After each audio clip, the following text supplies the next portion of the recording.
आज today our topic is Bragg's equation. Bragg's equation को पढ़ने से पहले हम थोड़ा सा इसका ब्रीफ रिव्यू कर लेते हैं कि ब्रैग्स इक्वेशन है किस बारे में और किसके लिए यूज़ करते हैं। ब्रैग्स इक्वेशन में बेसिकली आपके पास डायफ्रैक्शन फिनोमेना यूज़ किया जाता है और डायफ्रैक्शन यूज़ की जाती है एक्सरे की। तो सबसे पहले हम एक्सरे को देख लेते हैं कि एक्सरे क्या होता है।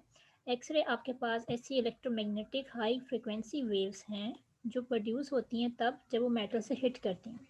ठीक, जब ये किसी चीज़ से मेटल सरफेस से हिट करती हैं तो स्पेशली उनके इनर इलेक्ट्रॉन्स को नॉक आउट कर देती हैं, उनको डिस्टर्ब करती हैं। ठीक, अब वो डिस्टर्बेंस कैसी होती है वो हम देखते हैं नेक्स्ट। ये आपके पास एक न्यूक्लियस एक जनरली बनाया गया है कि सेंटर में एक न्यूक्लियस है, आपके पास के एल एम शेल्स आपके पास सारे होते हैं। अगर इलेक्ट्रॉन जंप करता है फ्रॉम एल टू के ऑर्बिटल, ठीक, तो आपको पता है हायर ऑर्बिटल से जब भी हम लोअर की तरफ आते हैं तो वेव्स निकलती हैं, रेज इमिट होती हैं हायर से लोअर की तरफ जब भी आएंगे। तो जब एल से जंप करके कोई इलेक्ट्रॉन आता है आपके पास टूवर्ड्स के शेल यानी नंबर वन शेल पे, तो आपके पास वेव्स निकलती हैं। वो वेव्स जो निकलती हैं it is of two types, alpha one and alpha two. अगर इलेक्ट्रॉन जंप करके आ रहा है आपके पास एम शेल से के शेल में यानी तीसरे से पहले की तरफ, तो जो रेज इमिट होंगी उन्हें हम कहते हैं बीटा रेज। ठीक, ये जो बीटा रेज आपके पास आती हैं, बीटा रेज, ये बेसिकली आपके पास इनको हम ओमिट करते हैं क्योंकि एक्स रेज में हमने बीटा रेज को यूज़ नहीं करना होता, हम अल्फा रेज को यूज़ करते हैं। जो इनर ऑर्बिटल्स के इलेक्ट्रॉन्स होते हैं उनको डिस्टर्ब किया जाता है, वो वाली रेज इमिट होती हैं वो आपके पास एक्सरे को डील करती हैं। ठीक, उसमें एक्सरेज आते हैं। तो यहाँ पे अल्फा वन और अल्फा टू इस्तेमाल होते हैं। तो अल्फा वन और अल्फा टू में बहुत माइनर सा डिफरेंस होता है, इसलिए अक्सर औकात उसे हम कह देते हैं दिस इज़ द मोनोक्रोमेटिक, वो एक जैसी ही है। ठीक, तो यही आपके पास चीज़ें एक पर एक्सप्लेन की गई हैं कि आपके पास जो वेवलेंथ है एनर्जी की एक्सरे की वो डिपेंड करती है कि आपके पास मेटल सरफेस कैसी है या उसके अंदर नंबर ऑफ इलेक्ट्रॉन्स किस तरह के मौजूद हैं। दूसरा, आपके पास जब इलेक्ट्रॉन्स जंप करके आता है from L orbital to K shell, तो इलेक्ट्रॉन्स में जो रेज इमिट होती हैं उस टाइम वो अल्फा और अल्फा टू होती हैं। उसके बाद अगर जंप कर रहा है electron from M shell to K shell, तो आप कहोगे these are the beta lines. Lines क्या बन रही हैं बेसिकली, स्पेक्ट्रल लाइन्स, स्पेक्ट्रा आपके पास रिलीज होता है, तो बीटा लाइन्स। उसने कहा बीटा लाइन्स जो हैं हम यूज़ नहीं करते इसको, स्पेशली बीटा फिल्टर्स को यूज़ करके हम इसको सेपरेट कर लेते हैं। ठीक, यानी बीटा फिल्टर इसलिए इस्तेमाल किए जाते हैं कि बीटा रेज इसमें इस्तेमाल ना हो, बीटा रेज को बीटा फिल्टर एब्जॉर्ब कर ले। ठीक है, बीटा फिल्टर को एब्जॉर्ब कर लेंगे तो पीछे सिर्फ अल्फा रह जाएंगे, उन्हीं को यूज़ करते हैं। तो अल्फा वन और अल्फा टू को हम मोस्टली एक ही कंसिडर करते हैं, बहुत क्लोज इनके दरमियान रिलेशन होता है, बहुत करीब करीब इनकी वैल्यूज़ होती हैं, तो हम इन्हें मोनोक्रोमेटिक कंसिडर करते हैं। ठीक, तो बीटा फिल्टर्स यूज़ किए जाते हैं। अब क्वेश्चन आ सकते हैं what are the purpose of using beta filters. Beta filters are use to separate the wavelength of lower wavelength.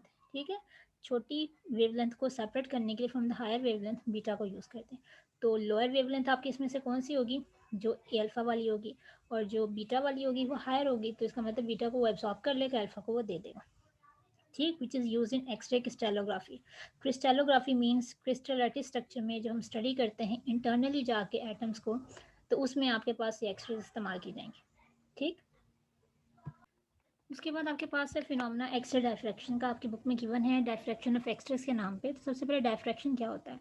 Diffraction एक प्रॉपर्टी है आपके पास वेव की, जिसमें आप कहते हैं कि किसी भी ऑब्स्टेकल को या किसी रुकावट को अगर किसी वेव के पास करीब रख दिया जाए उसके रास्ते में, तो जो वेव्स होती हैं वो बेंड हो जाती हैं। ठीक, तो आपके पास diffraction means the bending of waves from the obstacles. तो वो ऑब्स्टेकल से जब बेंड होती हैं वो डिपेंड करता है उनकी बेंडनेस कितनी आएगी, वो कितना उनका वेवलेंथ बेंड होने की कैपेसिटी, वो डिपेंड करती है आपके पास गैप किस तरह का होता है। स्लिट्स रखी जाती हैं, उस स्लिट्स में से जब ये चीज़ पास करेगी तो ये मुड़ के पास करेगी, ट्विस्ट होकर पास करेगी, तो ये बेंड होना शुरू हो जाएंगी। अगर ये गैप वाइड होगा, ठीक, काफ़ी सारा वाइड होगा आपके पास, तो वेव आपके पास जो बनेंगी वो देखो लार्जर वेवलेंथ की होंगी। और अगर गैप शॉर्ट होगा तो आपके पास स्मॉलर डायफ्रैक्शन इफेक्ट होगा। ठीक, और आपके पास जो स्लिट हैं आपके पास वो डिसाइड करेंगे उसकी वेवलेंथ क्या है। ठीक है, अगर बहुत बड़ा गैप है तो वेवलेंथ बहुत ज़्यादा है, और अगर आपके पास छोटा गैप है तो वेवलेंथ भी शॉर्ट होगी और उसके डायफ्रैक्शन जो है आपके पास काफ़ी सारी बेंडिंग आएगी। ठीक है, तो डायफ्रैक्शन इफेक्ट इसमें आ जाता है। उसके बाद है कि क्रिस्टल सिस्टम में जो मैक्सी डाइफ्रैक्शन करते हैं उसकी कुछ प्रॉपर्टीज़ हैं जो मेन आपको याद रखनी है, जो आगे कैलकुलेशन में इस्तेमाल होंगी। सबसे पहले एक्सरेज जो है इलेक्ट्रोमैग्नेटिक वेव्स हैं, इनकी जो वेवलेंथ है वो हम लेते हैं 10 - 10 मीटर, यानी 1 एंगस्ट्रॉम के बराबर। जो स्लिट्स यूज़ करेंगे, यानी जो गैप बीच में जिन स्लिट्स के दरमियान देखेंगे हम, दो पॉइंट्स के दरमियान जो गैप हम लेंगे, वो गैप जो आपके पास होगा दो पॉइंट्स के दरमियान, वो आपके पास कितना होना चाहिए, 10 - 10, यानी जितनी उसकी वेवलेंथ होगी उसके अकॉर्डिंग उसका डिस्टेंस हम जस्टिफाई करते हैं। ठीक, तो जो क्रिस्टल सिस्टम होता है वो 3D अरेंजमेंट होता है, तो हम उसमें इंटर एटॉमिक स्पेसिंग देखते हैं। इंटर एटॉमिक स्पेसिंग का मतलब इंटरनली जो एटम्स हैं उनके दरमियान का फासला वो फिक्स्ड होना चाहिए, एटलीस्ट अलोंग वन साइड, अगर हम उसे फोकस करें एक साइड पे। ठीक, यानी अगर इस डायरेक्शन में हम सारी एटम्स को स्टडी करना चाह रहे हैं, उसके एटम्स के अरेंजमेंट को देखना चाह रहे हैं, तो इस साइड पे इनका मॉलिक्यूल्स का जो गैप है ना, इंटर एटॉमिक स्पेसिस, वो सेम होना चाहिए at least at one side. Interplanar spacing, interplanar मतलब दो प्लेन आपके पास हैं, अगर आप दो सीक्वेंसेस चेक कर रहे हो तो उनके दरमियान की जो स्पेसिंग है, डिस्टेंस है, वो हर साइड से 10 - 10 मीटर होनी चाहिए, यानी आपके पास जितनी उसकी वेवलेंथ है उसके अकॉर्डिंग। ये ना हो कि यहाँ से 10 - 10 है और आगे जाकर 10 - 20 बन जाए। एक स्मूथ कॉन्स्टेंट चीज़ें इसकी होनी चाहिए ताकि हमारे पास Bragg's equation easily correct solve हो सके। आपके ओके टॉपिक 3.42 में कुछ वही पॉइंट्स जो ऊपर हाईलाइट किए हैं वही यहाँ पे मेंशन किए गए हैं कि जो आपकी वेवलेंथ है वो 1.54 एमस्ट्रॉन्ग होती है। ये एमस्ट्रॉन्ग में लिया गया है, तो आप जब इसे मीटर में चेंज कर सकते हो 10 - 10 के साथ आ जाएगा। आपके पास उन्होंने बताया कि अगर आप किसी हार्ड स्फीयर को ले रहे हो तो उसका डायमीटर 2 एमस्ट्रॉन्ग होगा। अगर आप कॉपर को स्टडी कर रहे हो क्रिस्टलोग्राफी में तो उसकी वेवलेंथ जो है वो इतनी होगी, यानी डिपेंड करता है एक्सरे की वेवलेंथ आपके पास मेटल कौन सी है, तो हर मेटल के लिए उसकी वेवलेंथ, उसकी वैल्यूज डिफरेंट होती जाएंगी। ठीक, तो उसके बाद एक्सरे को हम डायफ्रैक्ट करते हैं। डायफ्रैक्ट मीन कोई रुकावट खड़ी करके उसमें से पास ऑन करते हैं, तो they form interference pattern. Interference pattern का मतलब होता है कि आपके पास वेव्स जनरेट होती हैं। इंटरफेरेंस आपके पास कंस्ट्रक्टिव भी हो सकता है और डिस्ट्रक्टिव भी हो सकता है। कंस्ट्रक्टिव का मतलब है कि अगर आपके पास कोई वेव जनरेट हो रही है, दो वेव्स हैं आपके पास, तो उनका स्टार्टिंग और एंडिंग जनरेट होके आगे निकलना भी वो बिल्कुल सेम हो, सेम, इसे कहते हैं कंस्ट्रक्टिव। ये देखो जहाँ से स्टार्ट हो रहा है दूसरे का भी स्टार्ट वही है, अगर वो हाइट पे तो वो भी हाइट पे, अगर वो लो पे तो वो भी लो पे, इसे कहते हैं कंस्ट्रक्टिव, यानी एक चीज़ को इंटेंस करके हमने आगे जाना है। ठीक, डिस्ट्रक्टिव का मतलब होता है एक चीज़ हाई है एक चीज़ लो आ रही है। ठीक, इस तरह आपके पास कोई पैटर्न आएगा, यानी ये हाई थी, लो वैल्यू, ये हाई है, ये हाई है तो ये लो है, इस चीज़ को हम कहते हैं डिस्ट्रक्टिव। तो इंटरफेरेंस दोनों तरह के आपके पास होते हैं, कंस्ट्रक्टिव भी होता है, डिस्ट्रक्टिव भी आपके पास पैटर्न आता है, लेकिन ब्रैग्स इक्वेशन करते हुए अगर आपके पास कंस्ट्रक्टिव होगा तो वो वैल्यू एप्लीकेबल होगी, डिस्ट्रक्टिव की कोई वैल्यू नहीं होती, क्योंकि ये एक दूसरे का अफेक्ट कैंसिल कर देते हैं। मैक्सिमम लो वाली को काटेगी, लो वाली हाई वाली को काटेगी, अफेक्ट कैंसिल होते जाते हैं। ठीक, वही वैल्यू मैक्सिमम में दे रही है, वही वैल्यू नेगेटिव में आ रही है, तो दोनों एक दूसरे को काट देंगे, आंसर जीरो आ जाएगा, तो वो वैल्यू एप्लीकेबल नहीं होती। इसलिए जब भी इंटरफेरेंस हम स्टडी करते हैं तो हम कंस्ट्रक्टिव पढ़ते हैं। ठीक, दूसरा आपके पास है कि जो एक्सरे जो है इलेक्ट्रोमैग्नेटिक रेडिएशंस होती हैं। अगर इलेक्ट्रोमैग्नेटिक रेडिएशन है तो इसका मतलब हम बार बार वर्ड यूज़ करते हैं इलेक्ट्रोमैग्नेटिक का। इट मीन्स आपके पास इलेक्ट्रिक और मैग्नेटिक फील्ड दोनों का इफेक्ट इस पर आएगा, और इलेक्ट्रिक और मैग्नेटिक फील्ड एक दूसरे के 90 के एंगल पे होती हैं। ठीक, ना सिर्फ ये आपस में 90 के एंगल पे होती हैं, बल्कि जो सोर्स इनको प्रोवाइड करने का होता है ये उसके भी अलॉन्ग 90 के एंगल के होती हैं। यानी आपके पास ये तो आपस में 90 के हैं, तो जो सोर्स है वो भी 90 पे, तो ये आपके पास 90 के एंगल पे तीनों चीज़ें प्रॉपर ट्रेवल कर रही होती हैं।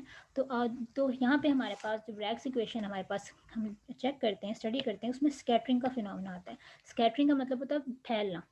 ठीक है, तो डायफ्रैक्शन में भी क्या हो रहा है कि वो आपके पास एक रुकावट में से पास करके रे बेंड होके आगे की तरफ फैल रही है, यानी कि एक्सटेंड होनी काफ़ी लंबे डिस्टेंस तक। वेव आती है तो आगे काफ़ी टाइम तक पास करके जाती है, हर एटम्स को टच करके जाती है। तो एक्स स्कैटरिंग आपके पास बिकॉज क्यों होती है, क्वेश्चन आ सकता है why scattering of X ray is possible, क्यों वजह होती है उसकी होने की। तो उसमें आपको बताओगे कि जो इलेक्ट्रिक फील्ड जो होती है एक्सरे की, वो इंटरेक्ट करती है negative charge electrons in crystal structure. अब ऐसा क्यों है, फॉर एग्जाम्पल आप कहते हो ये आपके पास एक क्यूब है। ठीक, उसके आपके पास एटम पड़े हुए कॉर्नर्स पे, जो इसके कॉर्नर एंड्स हैं। इन पे एटम पड़ा। अगर मैं कहती हूँ इसके पास एटम है, तो अगर इसके एटम है तो एटम का मतलब क्या होता है, इसके सराउंडिंग में क्या होगा, इलेक्ट्रॉन रिवॉल्व करेंगे। और इसका हम स्ट्रक्चर देखेंगे तो जो एक्सरेज आएंगी और एक्सरेज की जो इलेक्ट्रिक फील्ड होगी वो हिट करेगी इनके नेगेटिव इलेक्ट्रॉन्स को, उसके साथ ही हिट करती है, स्ट्राइक करती है। और यही वजह बनती है इसकी स्कैटरनेस की, इसके फैलने की। ये जो स्कैटरनेस आती है ये बेसिकली रिफ्लेक्शन के फिनोमेना में आती है कि चीज़ टकराएगी और बाउंस बैक कर जाएगी और फैल जाएगी। ठीक, तो ये सेम वैसे ही है जैसे आप ट्यूब लाइट का बटन दबाते हैं, प्रेस करते हैं, तो लाइट एकदम चीज़ों से टकरा के स्कैटर करती, फैल जाती है, तभी हमें वो सब चीज़ें रोशन नज़र आती हैं। इसी तरह एक्सरे की रेज आती हैं, वो जो भी आपके पास क्रिस्टलाइटिक स्ट्रक्चर होता है उसके एटम्स को जाकर हिट करता है। और एटम में किसको हिट करता है, उसके इलेक्ट्रॉन्स को जो उसके गिर्द घूम रहे होते हैं। ठीक, तो electric field will hit with electrons. ठीक है, तो इलेक्ट्रिक फील्ड का इफेक्ट की वजह से स्कैटर करता है। क्लियर। दूसरा आपके पास है, crystal acts as three dimensional grating towards X ray, क्योंकि एक्सरे का जो क्रिस्टल लैटिस का जो हम स्ट्रक्चर पढ़ते हैं वो 3D में पढ़ते हैं, तो जो आपके पास जो इफेक्ट भी इसका है वो 3D के अलॉन्ग ही आपके पास आ रहा होगा।